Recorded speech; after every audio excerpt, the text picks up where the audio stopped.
La fête de Hanouka fait partie des fêtes les plus appréciées de la communauté juive.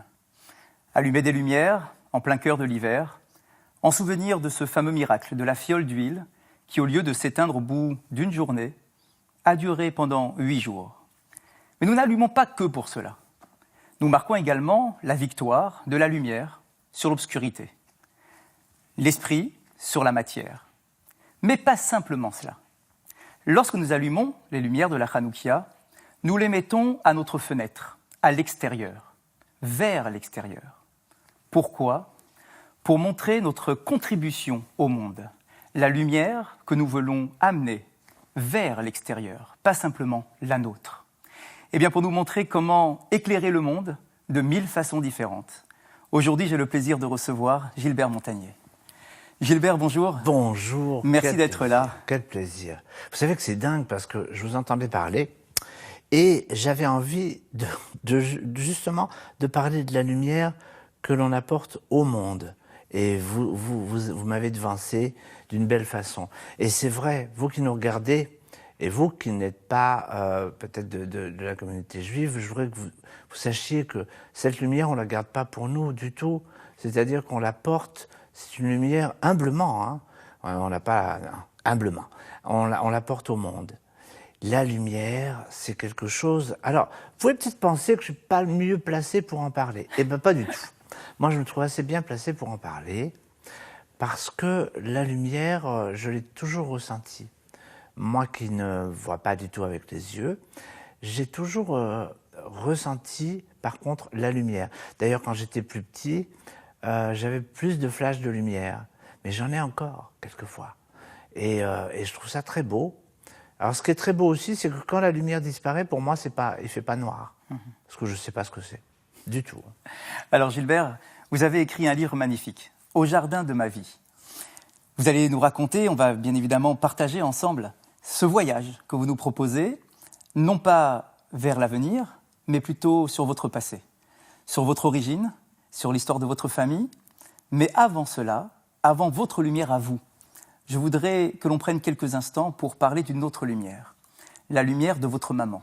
Rendre un hommage à votre maman, vous n'en parlez pas dans votre livre, mais vous avez pu témoigner sur ce qu'elle était, ce qu'elle vous a apporté, lorsque, en 1935, elle rencontre votre papa. Est-ce que vous pouvez nous raconter cette histoire et comment est-ce qu'elle va faire pour passer la Seconde Guerre mondiale, la Shoah, pour échapper aux griffes des nazis, pour rester vivante et puis pour nous permettre à nous de profiter de votre lumière? Merci de me donner cette opportunité. C'est vrai que ma maman a été finalement pour moi une grande lumière, puisqu'elle a cru au possible. Alors maman s'appelait Jeanne Calfon, et comme vous l'avez dit, en 1935, elle rencontre mon père, et puis la guerre éclate. Et là, mon père, Robert Montagnier, bourbonnais, hein, vers Moulins, par là depuis 1620, on est dans cette région, du côté Montagnier, depuis tout ce temps-là. Et maman lui dit, je vais aller à la préfecture, au commissariat, pardon, me faire recenser. On nous a dit qu'il faut mettre l'étoile jaune, hein, donc je vais y aller. Et il lui dit, tu ne bouges surtout pas. Et il lui a raconté une petite histoire qui, sur le moment, ça a dû être un peu chaud à la maison quand même, parce qu'il lui a expliqué que il était toujours marié d'une femme qui s'appelait Jeanne Paubel, et que il avait toujours conservé le livret de mariage, et qu'avec ce livret de mariage, maman allait aller à la mairie en disant qu'elle avait perdu ses papiers, et ils allaient lui fournir une identité qui lui a permis de traverser la guerre, pas simplement, mais enfin avec une identité qui n'était pas la sienne, mais qu'elle a fait sienne pendant 6 ans, puisqu'elle a dû apprendre tout le pédigré, 3 générations en arrière, de la famille de Jeanne Paubel, qu'elle n'a jamais rencontrée. Et est-ce que vous l'avez rencontrée ? Est-ce que vous avez maintenu un lien ou créé un lien avec elle ? Ce qui est incroyable, c'est que mon père m'en avait jamais parlé, et maman m'en a longuement parlé, sans la connaître. Et je me disais qu'elle était décédée depuis longtemps, puisque on n'a jamais eu de nouvelles, de rien. Et en 2000, je vais voir un film sur Lucie Aubrac, cette résistante fantastique. Et on rentre à la maison et j'avais des amis qui étaient avec nous et je commence à leur raconter exactement ce que je suis en train de vous raconter. Et ils me disent, ainsi que mon épouse, mais quand même, pourquoi t'as jamais cherché, c'est pas possible. Alors je leur dis, parce qu'elle est décédée, parce que si elle était encore de ce monde, elle aurait cherché à me trouver, peut-être elle m'aurait écrit dans une émission comme la vôtre, ou à la radio, ou n'importe où. Et vu leur insistance, et puisqu'on est entre nous, je sais qu'il est un peu tôt ce dimanche matin, mais je peux vous avouer un truc quand même, c'est que il était 18h45 et je voulais m'ouvrir une petite bouteille de champagne, donc ils m'énervaient un petit peu avec leur insistance. J'ai pris mon téléphone et j'ai fait la seule chose que je savais, j'ai fait les renseignements et je savais le village où elle était née. Parce que maman m'avait expliqué, elle avait dû apprendre, comme je vous le disais, tout ça. Donc je demande, Madame Jeanne Paubel, à Bion-les-Usiers, dans le Doubs, et on me dit, voilà le numéro. Et là, je suis assez interloqué. Je fais quand même le numéro, et une vieille dame âgée, une voix âgée, pardon, me dit, écoutez, je lui dis, vous pouvez raccrocher si vous voulez, mais je dois vous poser 3 questions. Est-ce que vous avez été mariée? Elle me dit, oui. Est-ce que vous avez des enfants? Elle me dit, oui. Alors, je dis, waouh, j'ai des demi-frères, je ne savais pas. Et est-ce que vous avez été mariée à Monsieur Montagnier? Elle me dit non. Donc je vais raccrocher, je vais m'excuser de vous avoir dérangé. Et juste avant de raccrocher, le téléphone était en ampli. Et avant de raccrocher, elle me dit, attendez. Je sais que c'est un nom très usité dans la région, et je sais qu'il y en a une à Pontarlier. Ah bon, très bien. Et je raccroche et je vais passer à autre chose. L'insistance de la famille encore. Je reprends le numéro, je prends le téléphone, je refais les renseignements et je demande Mme Jeanne Paubel à Pontarlier. Et la demoiselle des renseignements me dit il y en a 5.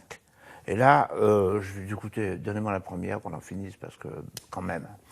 Et là, je fais le numéro, une vieille voix encore. Et je lui pose les 3 mêmes questions. Et à la 3e question, est-ce que vous avez été mariée à Monsieur Montagnier? Là, il y a un silence.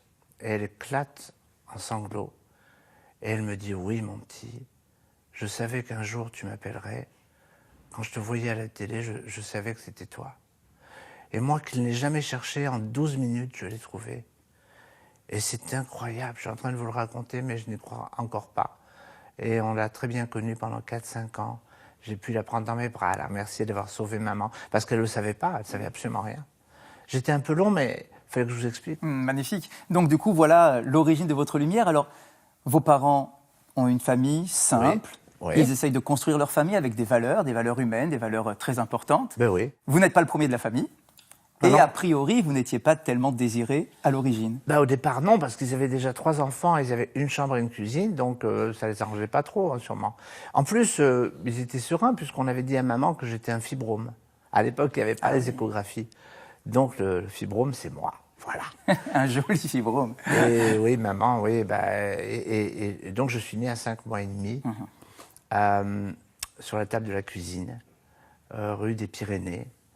On a eu la chance d'avoir un médecin de famille qui lui aussi était une lumière parce qu'il est venu, il m'a prodigué les premiers soins et il a dit à mes parents, vous inquiétez pas, vous voyez, on parle de lumière, il a dit le petit va s'éteindre comme une petite bougie parce qu'il voyait que je ne donnais pas cher de ma vie.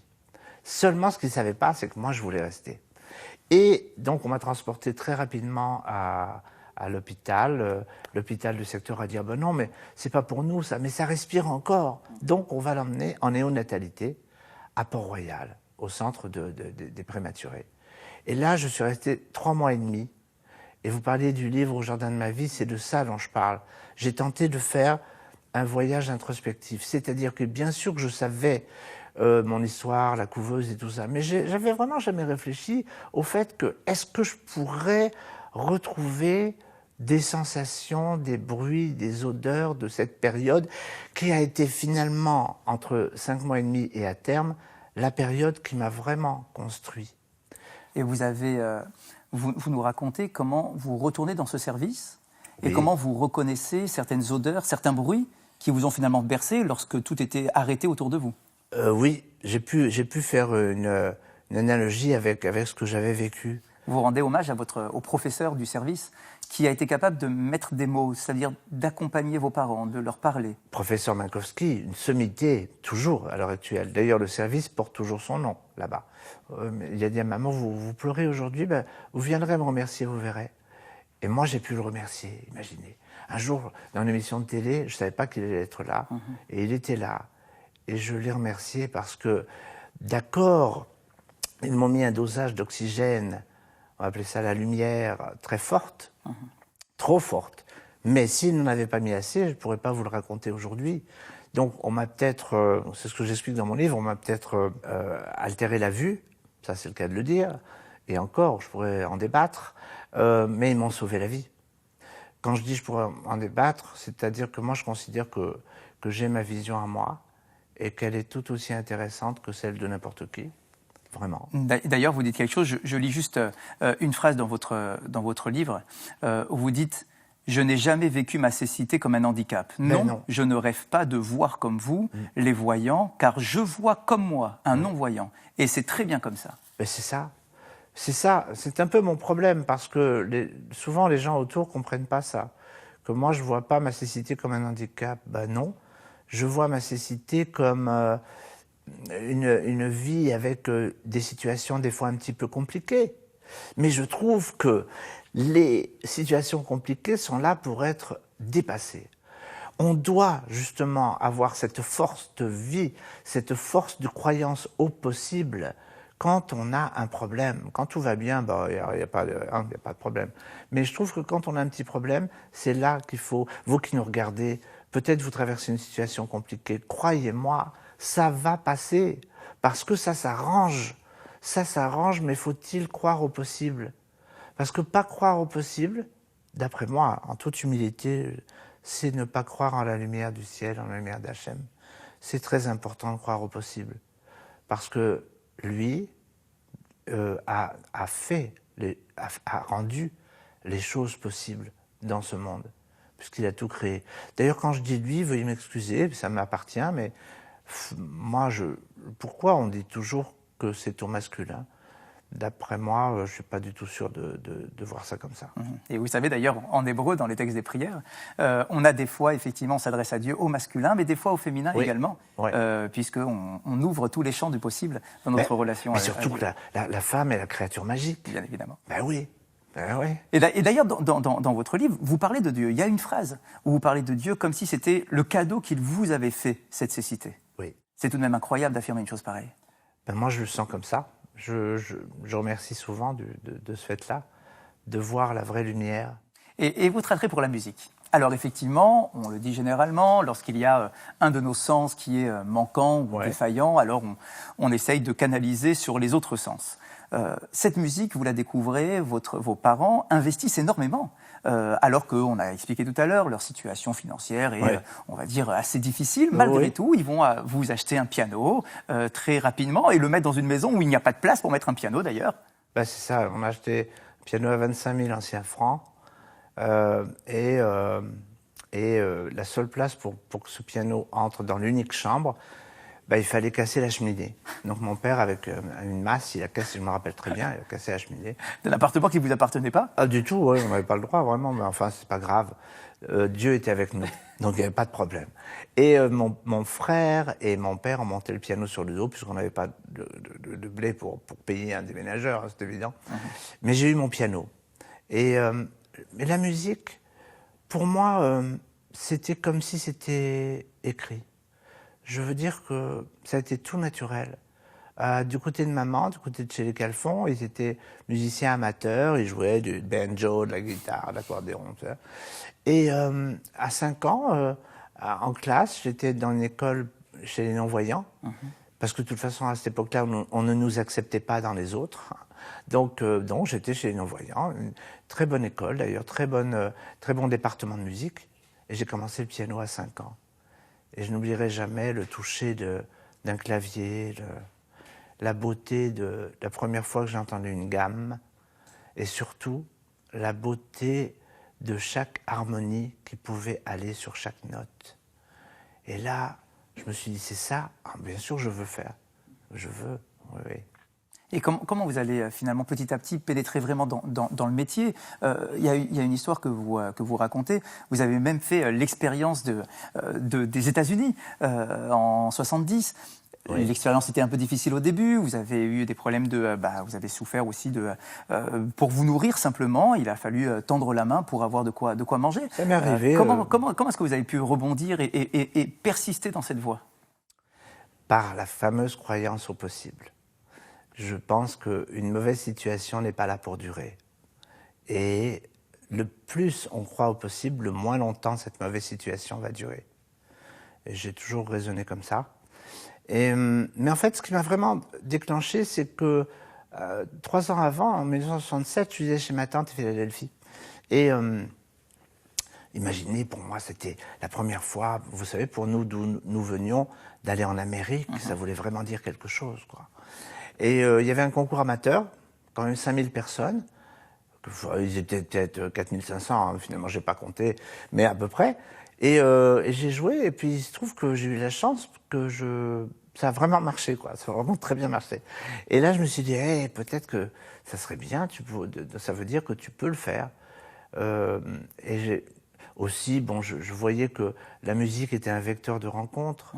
Quand on est adolescent, on comprend très vite que la musique est un vecteur de rencontre vers les jeunes filles, quoi. Je veux dire, c'est vrai. Donc, je trouvais ça cool comme idée.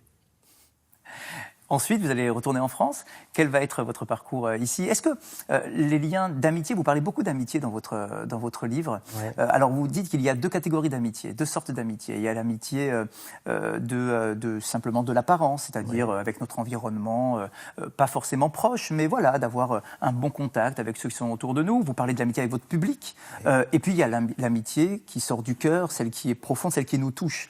Comment, pour vous, vous construisez votre vie autour de ces 2 systèmes d'amitié? Merci de me poser ce genre de questions. Il y a des fois un pont qui se fait entre les 2 formes d'amitié. Avant d'arriver ici au studio, il y a une jeune femme qui m'a dit en marchant m'a dit qu'elle m'aimait beaucoup, quoi. Et ça m'a touché. Voilà, je la connais pas, on se connaîtra sûrement pas, mais c'est beau d'entendre. Je remercie le ciel. D'ailleurs, c'est ce que j'ai fait. Dès qu'elle m'a dit ça, j'ai remercié le ciel que j'avais la chance d'entendre ça. Vraiment. Alors, il y a l'autre amitié aussi, plus commune. Mais moi, là, des fois, je suis un petit peu fermé. C'est-à-dire que, en clair, je préfère être à une table où on est 4, 6, 8, mais je sais qui est à table, qu'une table où on est 25, ça ne m'intéresse pas du tout. Mais vraiment pas du tout. Donc, je distille mon amitié, oui, c'est vrai. Mais une fois que je la donne, quoi. Je ferai tout ce que je peux pour aider, pour mériter cette amitié. Cet amour pour la musique, pour le public. Les années passent, les dizaines d'années passent, et malgré tout, cet amour est toujours aussi fort. Ouais. On le sent, le public vous adore. Vous adorez votre public. Est-ce qu'il n'y a pas quelque chose qui vient justement compenser peut-être la vision que vous auriez pu avoir sur ce public-là? Est-ce que ce n'est pas simplement le cœur qui s'exprime et qui finalement n'est pas limité au temps qui passe? Je pense que ce qui se passe entre le public et moi, c'est l'un des plus beaux cadeaux que me donne le ciel, justement. C'est qu'il crée ça. Et c'est comme un message qui m'est envoyé et qui dit « Hey, fais attention à ça. Ne pense pas que c'est acquis et ne pense pas que c'est comme ça. Mais c'est quelque chose que je t'envoie et considère-le avec beaucoup de...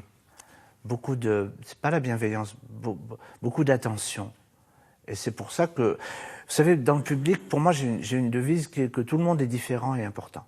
Tout le monde est différent et important. C'est-à-dire qu'on doit, même si c'est 30 secondes, donner de vraies 30 secondes à une personne. Je crois que c'est comme ça qu'il faut faire.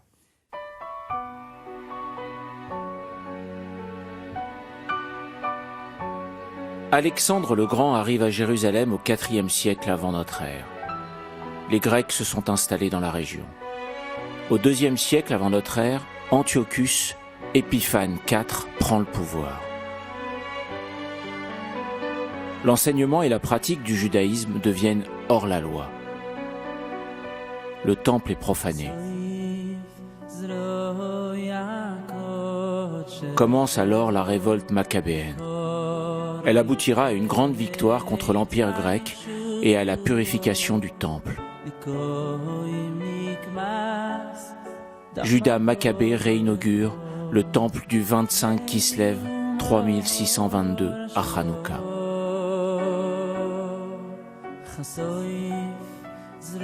Hanouka symbolise la résistance spirituelle du judaïsme à l'assimilation grecque.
Hanouka célèbre la victoire de la lumière de la Torah sur les ténèbres de l'idolâtrie. Hanouka célèbre le miracle de la victoire militaire sur un ennemi, beaucoup plus nombreux et puissant. Hanouka célèbre aussi le miracle de la fiole d'huile, l'huile nécessaire pour allumer la menorah, à peine suffisante pour un jour, dura 8 jours. Hanouka, c'est la fête des Lumières. Elle célèbre la survie de la lumière spirituelle du judaïsme. Je voudrais lire une autre phrase de votre livre qui m'a beaucoup touché. Vous écrivez « Ce n'est pas parce que l'on est en fauteuil ou non-voyant que l'on doit trouver chose normale que de se montrer aigri, voire agressif vis-à-vis du reste du monde, qui n'y est évidemment pour rien. » Ben oui. C'est assez incroyable. Vous savez, il y a un texte dans les Pirkei Avot, dans les Maximes des Pères, qui nous dit « Qui est l'homme riche ? C'est celui qui est Samear Bechelko », que l'on traduit très mal en français par celui qui se contente de son sort, mais la vraie traduction, c'est celui qui est heureux de son sort, c'est-à-dire heureux de tout ce qu'il a. Et vous, c'est exactement ce que vous écrivez dans cette phrase. Ce n'est pas parce que l'on a des difficultés dans la vie que pour autant, on doit être aigri, voire agressif à l'égard des autres, qui y sont effectivement pour rien. Là encore, cela nécessite un travail en profondeur sur notre façon de nous positionner vis-à-vis des autres. Écoutez, pour moi, c'est tout naturel. J'ai toujours été ainsi. Mais ce que je veux dire en prolongement, c'est on ne doit effectivement pas émettre d'aigreur, d'agressivité, choses comme ça, parce que le monde qui est autour de nous n'y est pour rien. D'ailleurs, personne n'y est pour rien. Voilà, on commence comme ça. Mais on ne doit certainement pas se laisser marcher sur notre dignité non plus. C'est-à-dire qu'il y a un moyen, une façon d'affirmer qui nous sommes avec le sourire, sans jamais laisser personne en douter. Ça, c'est important aussi, parce que si on est dans une situation de handicap et en plus on est introverti et qu'on a des problèmes à s'assumer, ça, c'est un double handicap. Donc, grâce à Dieu, c'est le cas de le dire, moi, je n'ai pas ce problème-là. Je me suis jamais laissé... je n'ai jamais laissé personne essayer de marcher sur ma dignité. Ça ne s'est jamais passé, d'ailleurs. Tout à l'heure, nous avons rendu hommage à votre maman, oui. Mais je crois aussi que votre papa mérite un hommage tout particulier. Et vous le racontez parce que, peut-être d'un tempérament un peu plus introverti, lui, mais lorsqu'il est parti en voyage, il vous a envoyé pour la première fois une lettre en braille, alors que vous ne saviez pas qu'il l'avait appris à écrire en braille. Ah ben, j'ai jamais su, non. D'ailleurs, je pense qu'il a appris pendant son déplacement où il était en voyage travailler ailleurs. Et c'est vrai que quand j'ai lu cette lettre en braille, j'étais vraiment très, très touché et étonné. Et c'était une belle preuve d'amour.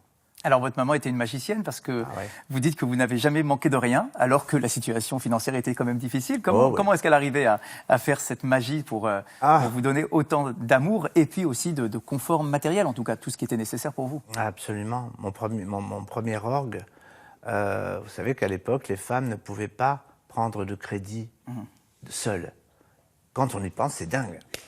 C'était comme ça, c'est-à-dire qu'il fallait la signature du mari aussi. Donc maman, je pense peut-être la guerre l'avait aidée, elle avait quelques talents pour, on va dire, un petit peu imiter ses signatures. Donc c'était pas grave, j'ai eu mon premier orgue. C'est pas grave, vous savez. Des fois on est obligé de faire des petites choses comme ça, c'était pas malhonnête du tout, dans le sens où mon père, ça l'a fait sourire après coup. Pas tout de suite, hein, après coup. Mais vous voyez, je suis en train de vous parler et je pense à la lumière, oui, qui me vient du ciel. Je pense à ça. Parce que j'aime penser à ça et je me trouve vraiment chanceux de ressentir ça. Gilbert, vous êtes un artiste engagé. Pour l'handicap, de manière générale, vous avez fait évoluer énormément de choses, ici dans notre société, en France en particulier. Un accès différent, que ce soit dans les programmes de télé, que ce soit pour simplement traverser dans la rue. Vous avez fait avancer beaucoup de causes et de projets de ce genre-là. Où est-ce que nous en sommes aujourd'hui? Est-ce qu'on ne perd pas énormément de lumière, justement, en potentiel, à travers toutes ces personnes frappées, touchées d'un handicap, qui pourraient peut-être s'exprimer, mais qui n'y arrivent pas encore dans notre société, qui n'est peut-être pas encore suffisamment prête? Où est-ce que, vous, dans votre engagement, où est-ce qu'on en est exactement? C'est une très bonne question. Hein. Il y a énormément à faire. Le monde, en fait, ceux qui nous gouvernent, maintenant, avant et après, sont comme tout le monde, c'est-à-dire qu'ils sont très néophytes. Et ils ignorent vraiment beaucoup de choses, quoi. Ils ignorent ce qui se passe, comment ça pourrait être plus facile. Il y a des solutions très simples. Par exemple, vous parlez de l'audio-description à la télévision. Je suis intervenu, avec l'aide de mon ami Thomas Langman, je suis intervenu chez les exploitants de salles de cinéma et j'expliquais que ça ne pouvait pas rester que dans le monde de la télévision. 90% à peu près des films maintenant sont produits avec la piste 6, qui est la piste audio décrite. Donc, pour moi, il était très urgent que les films, on les projette en audio-description dans les cinémas pour qui en a besoin. C'est-à-dire qu'on a un petit casque maintenant Wi-Fi et puis on voit le film, si on le veut, en audio-description. Et maintenant, c'est chose faite. Imaginez pour moi ce que c'est ça. Quand des fois je pousse des idées et qu'elles existent. Ce n'est plus du rêve, de l'imaginaire, mais c'est qu'elles existent. Dans imagination, il y a image. Il y a image. Donc l'image, je l'ai. Elle m'arrive par un autre truchement, c'est tout. Donc il y a beaucoup de choses à faire encore. Les consciences. Il ne faut pas simplement attendre que des états pour que ça change. C'est dans nos consciences que ça devrait changer aussi. C'est-à-dire, je voudrais que les gens déficients visuels ou peut-être sur fauteuil soient beaucoup mieux accueillis quand on arrive dans un magasin. Parce que je trouve que là, il y a quand même un grand problème dans les grandes surfaces. Oui. Vous avez toujours l'impression de déranger. Ça vaudrait la peine que dans chaque grande surface ou moyenne surface, il y ait quelqu'un qui, au cas échéant, soit préposé et avec le sourire, si ça dérange personne, à vous aider à faire vos courses, tout simplement. Nous aurions besoin de créer des ponts d'écoute, de compréhension, l'un à l'égard des autres. C'est vrai, des fois, il y a une volonté, mais peut-être qu'il y a aussi de la gêne d'un côté ou de l'autre, d'ailleurs. Oui, comment est-ce qu'on pourrait effacer cette gêne qui existe? J'avais envie de dire une bêtise, mais je vais le dire. Voilà. Je trouve que où il y a de la gêne, il n'y a pas de plaisir. Exact. Voilà. Vous parlez d'un préjugé dans le livre, justement en imaginant les non-voyants toucher à tout avec leurs mains, et vous dites mais c'est pas du tout cela, c'est un autre lien, un autre contact. Oh ben non. Alors moi je me suis jamais servi de mes mains pour quelque chose de vulgaire. Au contraire, les mains c'est ça aussi. Qu'est-ce que vous voulez? On en revient là. Ça nous a été donné par Dieu, les mains. Bien sûr. C'est extraordinaire. Vous avez vu qu'on a, enfin, je sais que vous avez vu, mais enfin, pour la plupart, on a 5 doigts. C'est amusant ce chiffre 5, hein, c'est bien, moi, j'aime bien. Et donc, le toucher est un sens merveilleux, qui est souvent galvaudé, souvent ignoré. Et je trouve qu'on a beaucoup de chance de pouvoir toucher. Et c'est marrant que dans nos mains, il y a des lignes comme ça qui sont là. Alors, est-ce un hasard, est-ce pas j'ai toujours voulu, et je ne l'ai pas fait encore, j'ai toujours voulu monter un club de voyantes non-voyantes.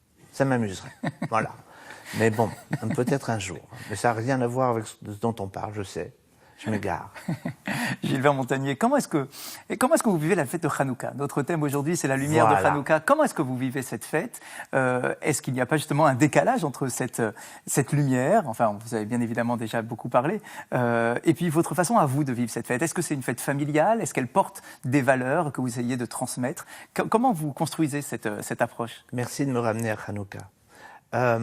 Pour moi, Hanouka, c'est une fête, une fête familiale. J'ai mes enfants, mes petits-enfants, et j'adore l'allumage. J'adore ça. J'aime aussi beaucoup l'arôme des bougies, l'odeur des bougies. J'aime beaucoup ça. Et en même temps, c'est une lumière que je dédie au monde, humblement, mais c'est ça. C'est important, je crois que c'est symbolique, mais cette lumière, je vais dire une chose, mais je vais le dire. Je trouve qu'on ne doit pas simplement s'accrocher aux lumières qui émanent de l'allumage de Hanouka, mais profiter tous les jours du monde de la possibilité qu'on a d'envoyer cette lumière et de la recevoir aussi. Vous parliez de l'importance d'accepter la différence de l'autre, et c'est vrai que finalement, si on revient à l'histoire de Hanouka, à l'origine de l'histoire, finalement, ce pouvoir grec qui a voulu faire taire la particularité du peuple d'Israël, c'est finalement accepter la différence et laisser exprimer la différence du peuple d'Israël avec son identité et puis son apport au monde, comme chaque nation qui, bien évidemment, apporte une identité et une couleur différente au monde.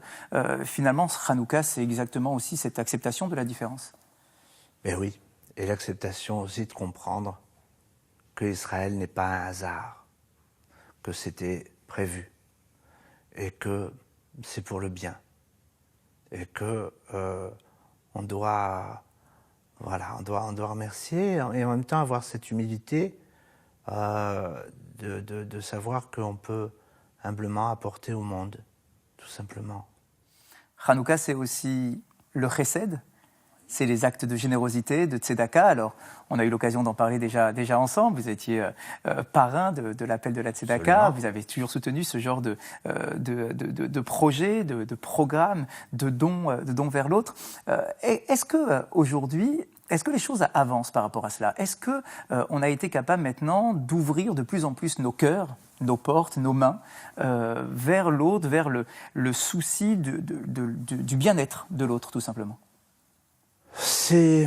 Il y a encore beaucoup de travail, mais ça avance. Oui, je pense qu'il faut aussi dire, puisqu'on en parle, que la tzedaka, c'est pas simplement depuis la communauté juive vers la communauté juive. On donne à tout le monde. Je veux dire, c'est sans frontières, ça, c'est sans barrières. Maintenant, il y a aussi des choses qui ne sont pas palpables, comme l'écoute de l'autre, comme le sourire qu'on envoie à l'autre, et comme l'aide qu'on peut apporter à quelqu'un, même sans le connaître. Moi, j'ai la chance dans mon métier, des fois, de recevoir des mails de gens qui ont besoin d'une aide, quelconque, hein, c'est pas simplement financier. Eh bien, quand on met le numéro de téléphone, souvent j'appelle et puis j'écoute la personne. Ça m'intéresse de voir ce que la personne a à raconter, parce que je trouve que ce qui est dommage, c'est de ne pas être écouté. D'une part, déjà de ne pas être entendu, et après de ne pas être écouté. Il y a des gens qui ne sont même pas entendus. Ça, je trouve que c'est assez grave. Mais la bonne nouvelle, c'est que la lumière, elle est là. C'est ça dont il faut se souvenir. Et il faut vraiment y croire. Vraiment, vraiment. Parce que ne pas y croire, ce serait une honte vis-à-vis de l'Éternel. Et l'Éternel n'a pas d'étiquette. Dans le cadre de notre émission, nous parlons souvent de la vie de notre communauté, la vie de la communauté juive, en France, à travers le monde, en Israël en particulier aussi. Est-ce que l'approche dans le cadre de la communauté en France, que vous connaissez, est-ce que l'approche vers l'handicap, est-ce qu'on a été capable maintenant de développer cette approche-là, de créer des associations qui puissent vraiment accompagner les membres de la communauté juive dans leur handicap? Oui, bien sûr, il y a des associations qui existent, comme Aguila et comme d'autres que j'oublie. Vous savez, c'est un petit peu pareil que partout. Il y a des associations qui existent, mais c'est vrai que dans notre communauté, il y a une solidarité qui est très forte. Pas simplement solidarité intracommunautaire, mais c'est important qu'on garde ça. Maintenant, de point de vue technologique, moi j'adore la techno, les changements, les évolutions technologiques, la biotech et tout ça. Et là, il y a vraiment des choses au niveau de la déficience visuelle qui sont en train d'émerger et qui vont être très très intéressantes. C'est-à-dire que on va pouvoir recréer des images, on va pouvoir faire vivre des tissus optiques qui étaient morts. Ça va arriver. Donc il y a des choses très très prometteuses, notamment venant d'Israël. Tout ça a été prévu de toute façon, moi ça ne m'étonne pas. Hein. Et là encore, une lumière qui est amenée au monde de manière différente pour inclure au maximum. Exactement. Une lumière qui est amenée au monde par ceux, par ceux envers qui on avait on tentait de couper les lumières pendant des années. Il n'y a pas si longtemps que ça. Donc, c'est bien que la lumière soit victorieuse. Alors Gilbert, parlez-nous un peu de votre actualité. Le livre est magnifique, vraiment. Nous sommes à l'approche de Hanouka, vraiment je le conseille à tout le monde de l'offrir, offrez-le, lisez-le. C'est une leçon de vie, c'est une lumière que vous allumez en nous. Alors vraiment, je tiens à vous le dire, parce que c'est une leçon de courage, d'abnégation, mais pas de sacrifice, certainement pas de sacrifice, de vie. Oui. Un livre plein de vie. Au jardin de ma vie. Exactement. Ça, c'est l'écriture. Qu'est-ce que vous nous préparez d'autre? Alors déjà, ce livre existe aussi en braille, je voulais le dire. Il est sorti le même jour en braille et en voyant, ce qui est assez rare. Et on peut le trouver en braille via un site notamment qui s'appelle cteb.fr. Alors d'autres, je viens de sortir il y a quelque temps un album live de mon concert que j'ai fait aux Folies Bergères. Et puis, je suis en fin de préparation pour un album studio. Donc original. Et puis je viens aussi, il y a quelques semaines, d'être, notamment dans ma série de concerts, d'être en Israël avec 2 très beaux concerts. Alors je sais que vous aimez particulièrement le public israélien. Ouais. Est-ce que c'est un public que de francophones ou vous touchez également le public israélien? Alors au départ c'est beaucoup de francophones, mais petit à petit, c'est amusant. Je croise déjà dans la rue, déjà maintenant, des gens qui me disent en hébreu qui me connaissent un petit peu. Enfin, c'est pareil. Donc, moi, j'aime bien. Vous savez, ce que j'adore, c'est quand on me connaît pas, en fait. J'aime beaucoup ça. J'aime ce challenge de chanter devant des gens qui ne me connaissent absolument pas. C'est un challenge très stimulant. Et c'est l'occasion, justement, d'aller au préfond et puis de sortir cette lumière qui est là. La musique n'a pas de frontières, mais quand est-ce qu'on vous entendra chanter en hébreu? Alors moi, je vous ai déjà entendu chanter en hébreu, bien évidemment, on a déjà eu l'occasion. Mais est-ce qu'on pourrait imaginer, dédié à ce public israélien qui vous aime également, d'avoir un chant en hébreu? Écoutez, on peut vraiment l'imaginer, oui. On peut vraiment l'imaginer, pas si loin que ça, sûrement. Puis j'ai bien chanté en chinois un jour. Je vois pas pourquoi je chanterais pas en hébreu. Et dans d'autres langues, pourquoi pas en arabe. Enfin, moi, j'ai aucun problème avec tout ça. J'adore les langues. J'adore les langues. Vraiment. Vous écrivez dans votre livre une phrase aussi qui m'a beaucoup touché. Vous exprimez la sincérité dans les relations. C'est-à-dire que vous ne voulez pas donner une fausse image de ce que vous êtes véritablement. Vous aimez les relations franches, sincères. Parce que finalement, cela abat toutes les frontières qui peuvent exister. Est-ce que c'est vraiment votre ligne directrice dans votre vie?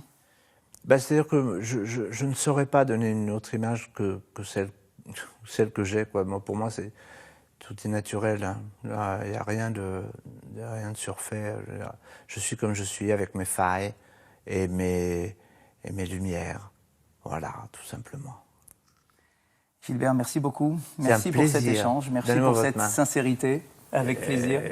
Merci beaucoup. Plaisir. Que l'on puisse profiter et apprendre ensemble, mutuellement, les uns des autres, de nos différences, de nos qualités, de nos échecs également, de nos épreuves de la vie, et que cette fête de Hanouka soit pour vous tous une source de lumière. Absolument. Que nous soyons capables de nous relever, quelles que soient les épreuves que Dieu nous envoie, les épreuves de notre existence au quotidien, et que nous ne soyons que dans cette lumière et jamais tombés dans les ténèbres de l'obscurité. Merci de nous avoir suivis, passez de bonnes fêtes et à très bientôt. À très bientôt.